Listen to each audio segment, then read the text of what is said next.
Bom dia, meu querido, estimado amigo, doutor Aloysio Andrade. Revê-lo está sendo uma grande emoção de tantas batalhas e lutas juntos, né? Na defesa do direito das crianças e dos adolescentes. Então, assim, encontrá-lo aqui está sendo uma imensa alegria. Aí, doutor, você está com moral, seja bem-vindo. Já vou começar falando dos termos da minha infância de Ouro Preto. Idem com a mesma data, doutora Valéria. Alegria, igualzinho, né? Agora você vê, Eduardo, como é que há controvérsias, né? Hoje também é o Dia Mundial do Sushi, que é então o peixe cru. Quer dizer, uns defendendo não se comer carne nem cozida, nem frita, nem assada, né? E os outros comemorando o peixe cru, que é o sushi. E ontem foi a primeira vez que eu comi num restaurante japonês e comi peixe cru. Calma. Cuidado porque vicia, viu, doutor, Valéria? As papilas gustativas acostumam e vira e mexe, tô sentindo falta de alguma coisa. Quando você vai ver, não é do peixe cru. Eu falo, fica um pouquinho longe de mim, para no cheiro não vir, e como que esses bolinhos lá, com bolinho até não poder mais. Bem esquisito, né, Edu? Eu também não gosto, de sushi, não. Valéria? Não, sushi não. Ela falou que começou ontem, não deu tempo de viciar ainda não. Mas qual foi E o governo municipal, ou melhor, a Câmara, por enquanto, a Câmara Municipal quer trocar o nome da Guarda Municipal para Polícia Militar Municipal. Gostou da ideia? Olha, tem as coisas que são essenciais e as coisas que são acessórias, as coisas que são mais importantes e as coisas que são menos importantes. Mas a nomenclatura, Eduardo, ela é muito significativa, né? Desde longa data tem que dar nome aos bois, tem que dar nome aos bois. Eu acho que chamar de Polícia Militar Municipal não faz sentido, porque a Polícia Militar, ela já tem a característica de ser estadual, o governo federal que é uma polícia militar federalizada, né? Ou seja, fazer uma mudança para poder o governo federal ajudar mais os estados, mas do ponto de vista prático, perder tempo com essa questão, né? De muda, não muda, deixa 2 anos para depois implantar, para daí mudar de novo, essa é a perda de tempo, é o gasto do dinheiro público e é o desgaste que vai acontecer, né, doutora Valéria, do ponto de vista de temas que poderiam ser temas muito mais objetivos e diretos, fica no fica no blá blá blá, né, Eduardo? E essa coisa de perder tempo com coisas que não são essenciais, né? Agora, voltando a uma coisa essencial, que é, por que você gosta ou não gosta de uma comida? Se você aprendeu a comer de pequeno, você ama. Exemplo, pequi, né? Quem aprendeu a comer pequi de pequeno, gente, adoro o cheiro, eu mesmo compro o pequi eu não sou muito chegado em comer o pequi, até porque tem muito espinho lá dentro, né? Mas o cheiro dele pra mim é um perfume. Agora, quem não acostuma, e as papilas gustativas, Eduardo, são as células da língua, que identifica o sabor. Então, quando alguém quer aprender a comer comida japonesa, tem que aprender com alguém que já conhece, começando, Valéria, pelo que é cozido, pelo que é frito, pelo que não é cru. E aos pouquinhos você vai chegando no ponto de aprender a desfrutar daquele sabor. Então é uma questão de aprendizado. A vida tem muito disso, né, Eduardo? Quando a gente é pedagogicamente treinado, a gente tem mais aptidão, né? Eles estão preocupados em mudar nome de guarda, mudar nome de rua. Vocês não têm o que fazer aí na Câmara, não, galera? Aloysio Andrade, a sua opinião, por favor.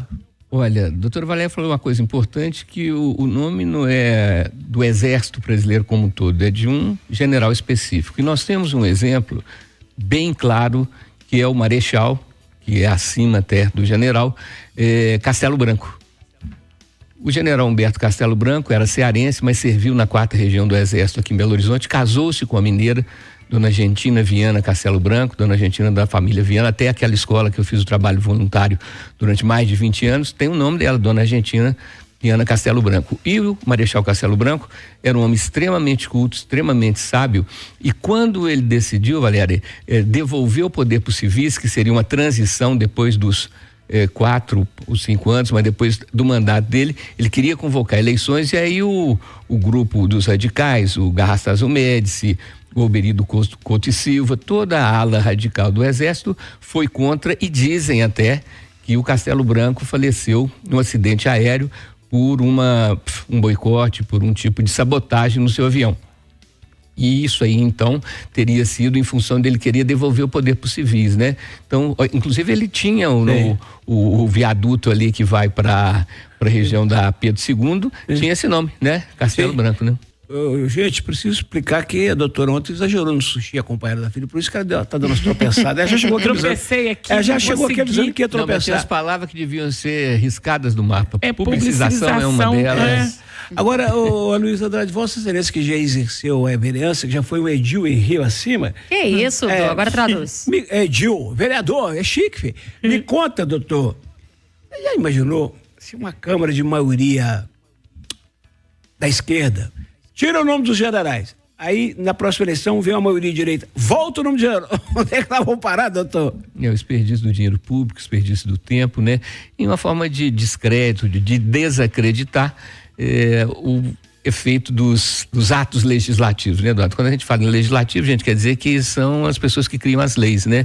Então, o vereador ou edil, como diz Eduardo, ele tem uma responsabilidade que vai muito além de trocar nome de rua, de fazer homenagem, de dar título de cidadão honorário. E a maioria, quando você vê as publicações da Câmara Municipal, e não é só de Belo Horizonte, não, é para tudo quanto é lado, são atos totalmente insignificantes, não transformadores.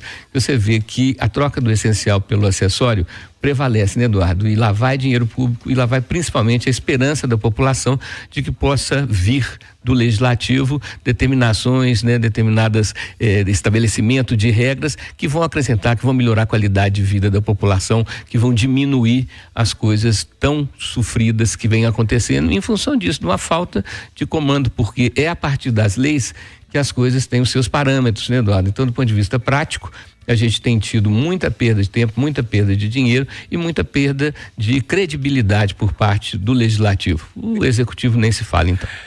Mas isso não é ignorância, isso foi falta de conhecimento, de informação. Agora, pelo menos, né, doutora Luísa, dessa vez eles estão consultando a população antes de votar, antes de aprovar, já é um passo legal. Menos mal, né, Fernanda? Mas eu dou como exemplo, Valéria, a questão do Estatuto do Desarmamento. Tivemos uma campanha de esclarecimento, os pró, os contra, os no meio do muro, quer dizer, houve todo um processo de, vamos dizer assim, de subsídios para a pessoa opinar, né? Se você não tem informações completas, você chuta, você dá é como se fosse unidunité, né? E no Estatuto do Desarmamento, e eu usei inclusive a questão do Estatuto do Desarmamento comparando com a proposta que eu tenho nessa área da dependência química, nessa área do uso de drogas, que é de um plebiscito nacional, de uma consulta pública nacional sobre o que a população acha, né? O que deve ser feito, o que não deve, mas com esclarecimento. A campanha televisiva foi feita no desarmamento e tentei ver se emplacava nessa eleição de vereadores e prefeitos uma pergunta aí, sim, uma consulta, se o votante, se o eleitor concordava com a realização de um plebiscito nacional sobre a questão das drogas. Não perguntava se era a favor, se era contra, mas contra o uso ou não uso, mas sim se era a favor de que se fizesse um plebiscito nacional, uma consulta pública nacional, para partir dessa posição da população, aí sim o legislador poder então, né, se basear nisso. Mas eles fizeram essa questão da bandeira de uma maneira muito impositiva, pouco esclarecida. Esclarecida. E agora, se perdeu, gente, 84%, perdeu, pronto. Perdeu por falta de conhecimento. Mas se faltou informação, mas houve uma decisão, né? Então, consulta de novo. Daqui a 2 anos tem eleição. Ô, doutora Luísio, enquanto eu como a banana que eu trago todo dia para essa hora, para segurar entre o café da manhã e o almoço, o senhor, por favor, diga, é legal, é saudável, não é, doutor? Muito, né? O alimento feito em casa, Eduardo, ele traz uma boa energia que quando ele é feito para um grande público, né? Como os restaurantes universitários, onde você tem uma panela para fazer 50 quilos de arroz, né? Então, o carinho, o amor que a pessoa que está preparando o alimento coloca nele é muito importante. É o mesmo processo que na homeopatia a gente chama de dinamizar um medicamento. Você pega uma planta e prepara essa planta para se transformar num remédio. E o alimento, quando preparado em casa, ele é feito, obviamente, por uma pessoa que, teoricamente, pelo menos, né, Fernanda, gosta de você, né? Se não, colocaria um veneno e aí a gente tem mais mortes do que tem por envenenamento, né? Então, eu sou muito a favor, além do custo ser menor, lógico que o carinho no preparo faz uma diferença muito grande. Atualmente, o mercado de cannabis medicinal no Brasil já movimenta quase R$1 bilhão. Doutora Luísa, em pessoas, muitas são as doenças, sobretudo a epilepsia, que são controladas já, comprovado, então por que não, né? São 2 pontos básicos, Eduardo. Um que tem a ver com o CBD, que é o canabidiol. Esse canabidiol é o responsável, então, pelo controle de epilepsias, de desmaios, de convulsões de grande monta. Tive a oportunidade, na época, no Conselho Nacional de Política de Drogas, de ir à Anvisa, e conseguimos que a Anvisa liberasse, a partir de receitas médicas, a importação do óleo dos Estados Unidos, porque familiares, pais e mães tinham esse risco de serem presos por tráfico internacional de drogas, gente. Vocês veem o que é absurdo, como é que são as leis, né?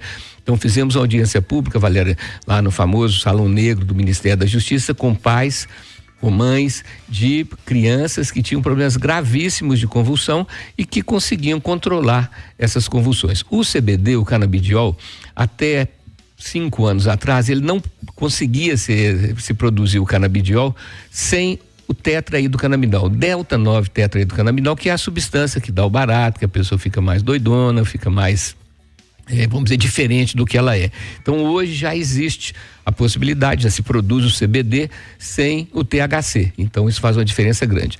Tem alguns casos que você precisa de um pouco do THC, por causa de quê? Porque como o THC traz uma certa leveza para a pessoa, traz um certo relaxamento, às vezes a pessoa precisa não só da ajuda na parte neurológica, mas também na parte psicológica. Então, por isso, com prescrição médica, por isso, com receita, com médicos que estão especializados, que têm conhecimento dos detalhes, porque a vida, né, Eduardo, ela tem essa questão, é tanto detalhe que a gente tem dificuldade para poder opinar sobre um tema se você não conhece profundamente, senão você acaba chutando e depois tendo que voltar atrás.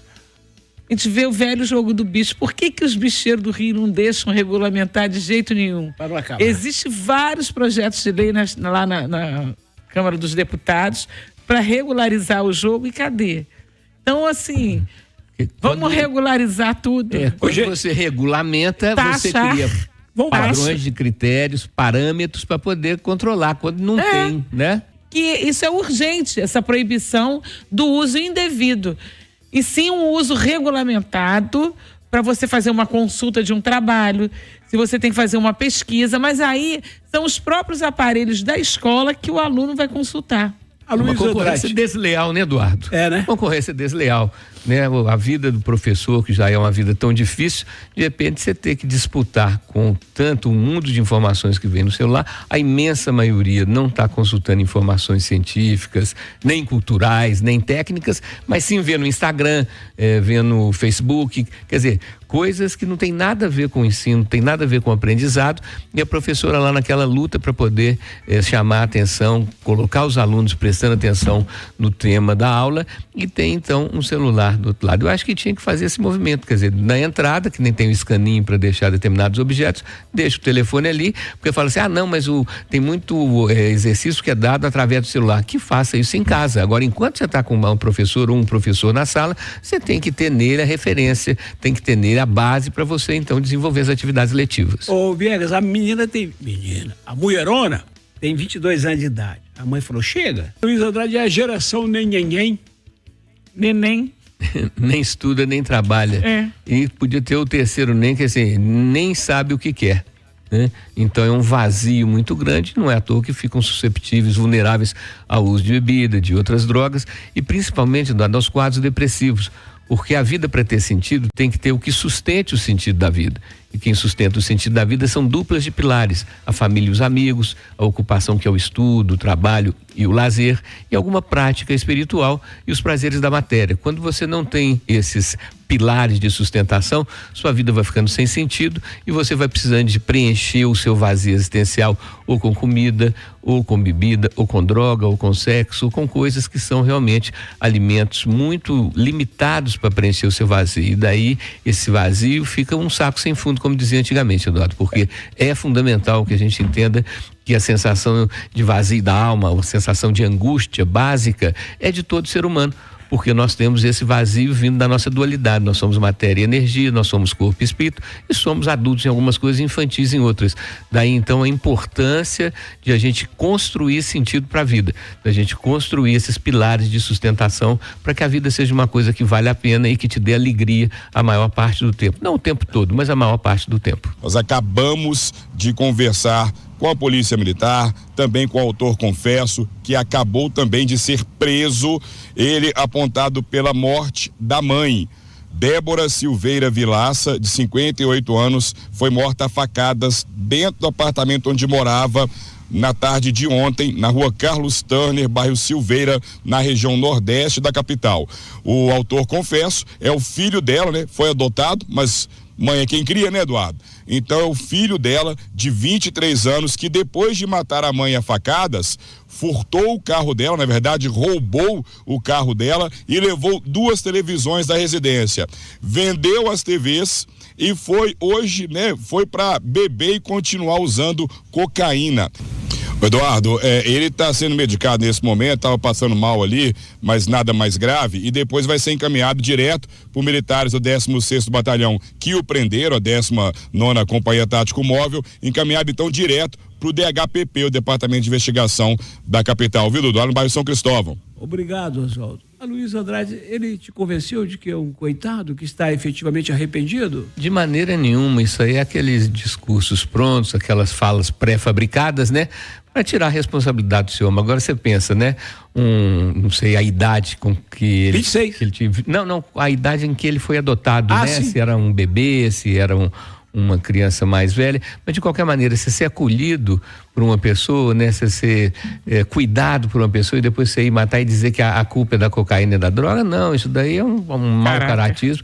E na psiquiatria, a gente, Valéria, nem considera que a psicopatia seja doença mental, mas sim um distúrbio de caráter, um distúrbio de personalidade, uma sem vergonha, isso, uma cara de pau, um sujeito que eu sou até contra que vá ser preso para poder ficar recebendo ali uma comida que não é de primeira qualidade, mas que ele não está fazendo nada para receber comida. Nós, cidadãos que pagam impostos, pagando para ele. Quer dizer, para mim, o sujeito que está preso, ele tinha que trabalhar de manhã para merecer o almoço, ou estudar e trabalhar de tarde para merecer o café da manhã no dia seguinte, entendeu?